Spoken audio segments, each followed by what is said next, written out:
Now, when President Biden finally announced his ban that you heard so much about today on Russian energy imports, he decided to use the moment to do something that is disgustingly Washington: shift blame.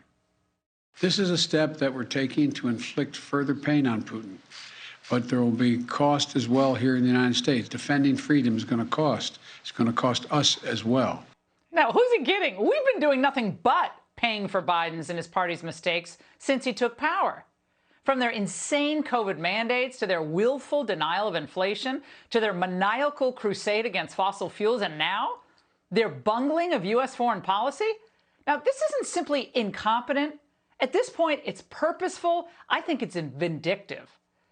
Democrats never let a crisis go to waste. We know that. And the fact is, Ukraine, just like the pandemic, is another tragedy for them to exploit in an attempt to save themselves in the midterms. Now, you think the country is going in the wrong direction? Pain at the pump? Well, all you need to know, it's Russia's fault. It's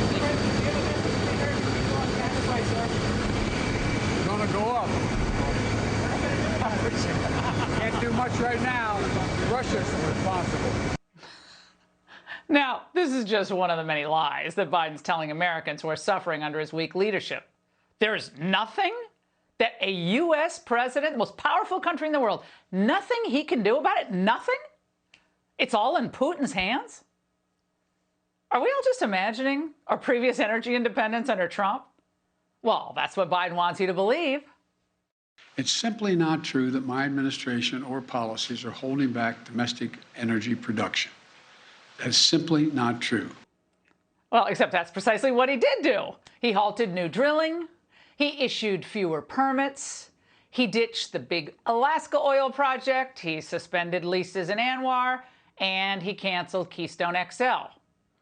Now, that's what has us really behind the 8 ball now. And because solar and wind don't run America, we're more dependent now on despotic regimes for energy than under Trump.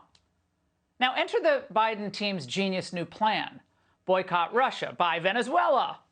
Oh, that's brilliant. Come on, but the lies didn't stop where we stopped them. They kept going on. Like, who's really to blame for the current predicament we're in? A united response to Putin's aggression has been my overriding focus: to keep all NATO and all of the EU and our allies totally united. Today, we remain united. We remain united in our purpose to keep pressure mounting on Putin and his war machine. Well, false. NATO is united or unified only to the extent that they all wish this didn't happen. It's a terrible tragedy. Of course they all agree on that. But NATO unity is one of the greatest illusions ever sold. For starters, Germany opposes banning Russian energy. The Netherlands, they're not totally on board. And even the UK is wary of immediately cutting off Russian oil and gas. You can't simply close down use of oil and gas overnight, even from Russia. That's obviously not something that every country around the world can do.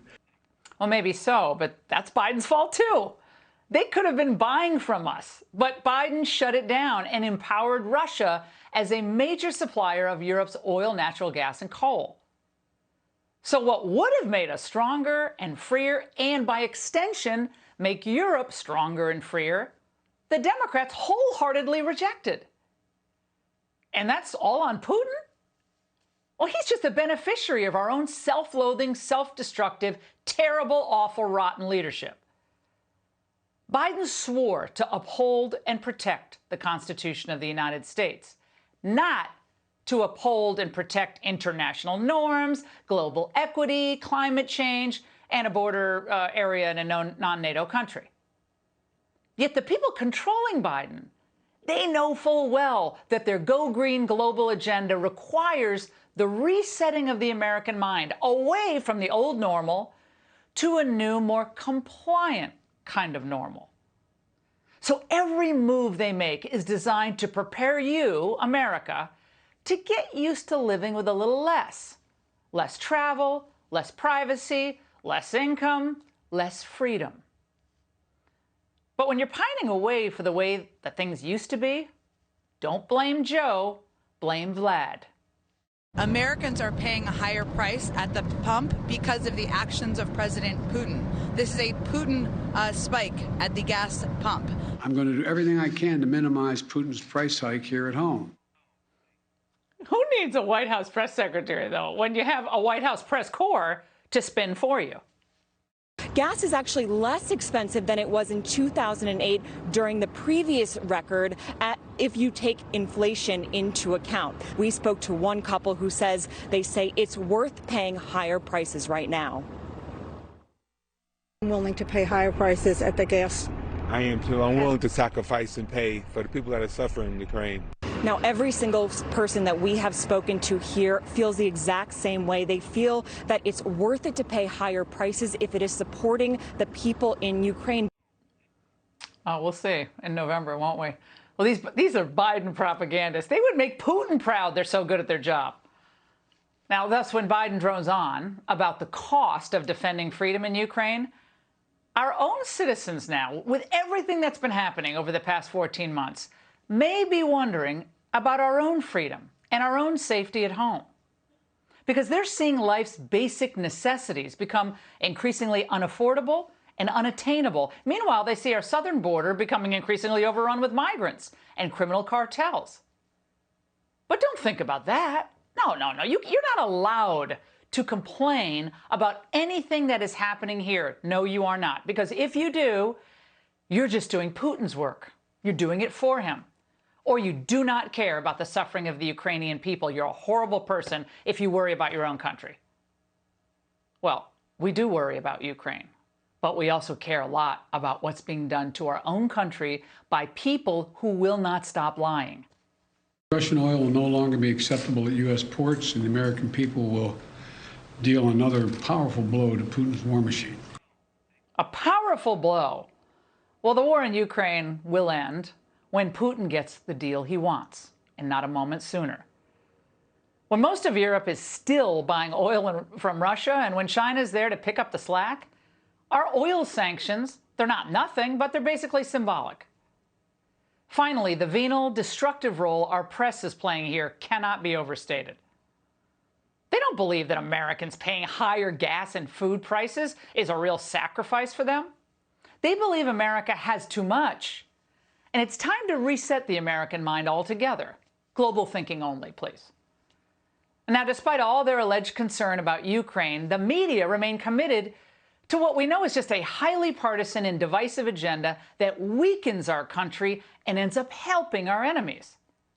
For example, they could support more drilling here at home, so we'd be more energy independent, but they're not going to. They could dial back some of their anti-American propaganda that China's always citing back at us, but they won't. They could acknowledge that the 74 million people who voted for Donald Trump are loyal Americans. They're not traitorous fascists. But they're not going to do that. They could hold the Biden administration accountable occasionally for its mistakes, even if that means the GOP might, on occasion, benefit. Not going to happen.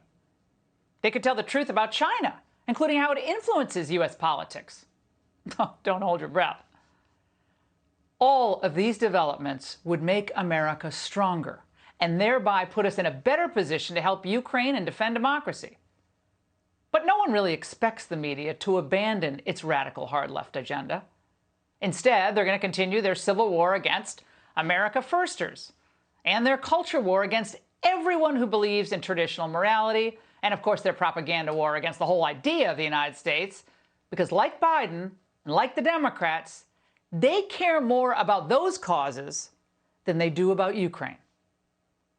In fact, just like Biden himself, their only thing that they're willing to sacrifice here is America. And that's the angle. Hey, Sean Hannity here. Hey, click here to subscribe to Fox News YouTube page and catch our hottest interviews and most compelling analysis. You will not get it anywhere else.